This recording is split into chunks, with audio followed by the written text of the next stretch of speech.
Καλησπέρα, Χριστός Ανέστη σε όλους. Ήθελα να βγάλω αυτό το βιντεάκι 5 λεπτά να σχολιάσω λιγάκι τα θέματα που έβαλα στο φιλολογικό σχολείο των αρχαίων της ΓΑΜΑ Λυκείου και θέλω και να διευκρινίσω δύο πράγματα που είδα γενικώς.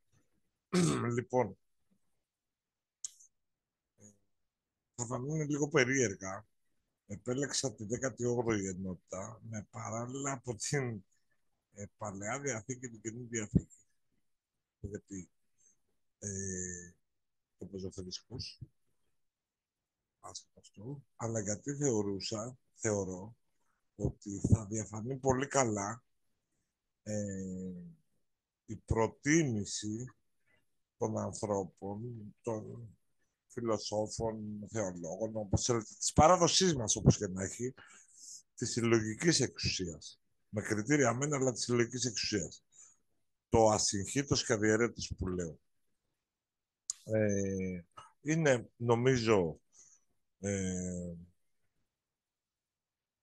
αξιοπρόσεκτα και μπορείτε να τα δείτε μέσα από το site, μέσα από το κριτήριο τέλος πάντων. Το δεύτερο είναι ότι επέλεξα ένα δίδακτο από το Δημοσθένη, κατά Κόνονος, που αφορά ένα ξυλοδαρμό από κάποιους ανθρώπους αστούς, παρακαλώ, σε ένα νεαρό. Και δεν έτσι μπορούσα. Βλέπω πολύ έντονα, το είδα το Σεπτέμβριο, στις επαναληπτικές πανελλαδικές. Το είδα στον ΕΦΕ, ο οποίος η κάνει απλώς πάει να τη γράψει τι κάνουν η Επιτροπή. Ένα κείμενο αντίδακτου, τότε του Λυσία, η Επιτροπή τώρα εφέβαλε να τη δημοσθένει για το πόσο κακός είναι ένας άνθρωπος όταν χρωστάει. Και ότι θα πρέπει ο νόμος να προστατεύει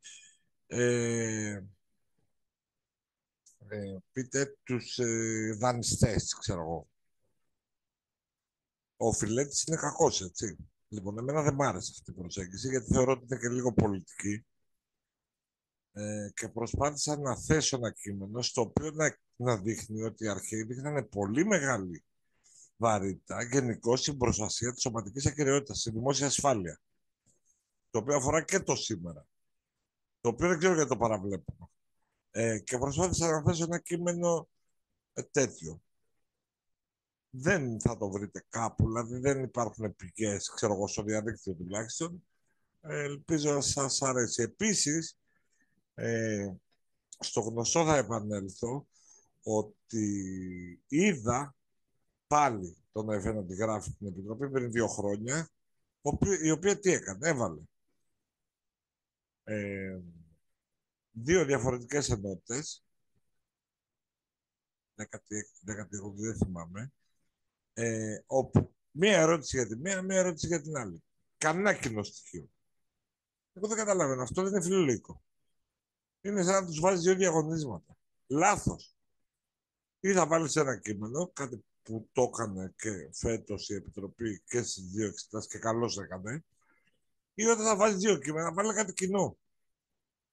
Δεν ξέρω, εγώ έτσι το βλέπω, ως με φιλολογικά κριτήρια. Δηλαδή, δεν βάζει ένα κείμενο με διαφορετικό και ένα άλλο διαφορετικό με διαφορετικές ερωτήσεις. Δηλαδή, τι είναι αυτό. Δύο διαγωνίσματα. Τέλος πάντων, και το ίδιο έκανε και ο ΕΦΕ τώρα. Έβαλε την ένατη με την 11η με διαφορετικές ερωτήσεις. Δεν το καταλαβαίνω εγώ αυτό. Δηλαδή, τι είναι, η επίδειξη γνώσεων ή δοκιμασία στα παιδιά. Κάπου να διατηρούμε το πλαίσιο το φιλολογικό. Τέλος πάντων, απόψεις είναι αυτές. Εγώ καταθέτω τη δική μου. Ελπίζω να το δείτε. Θα προτείνω να βγει και μια-δύο εικόνες να καταλάβετε τι λέω. Για όσους δεν είναι μέλη μέσα στο site. Και αυτό είμαι για οποιαδήποτε διευκρίνηση και άμα τις να μιλάτε σε μάτια. Γεια σας. Α, δεν βγάζω βίντεο εκτός από τα σεμινάρια.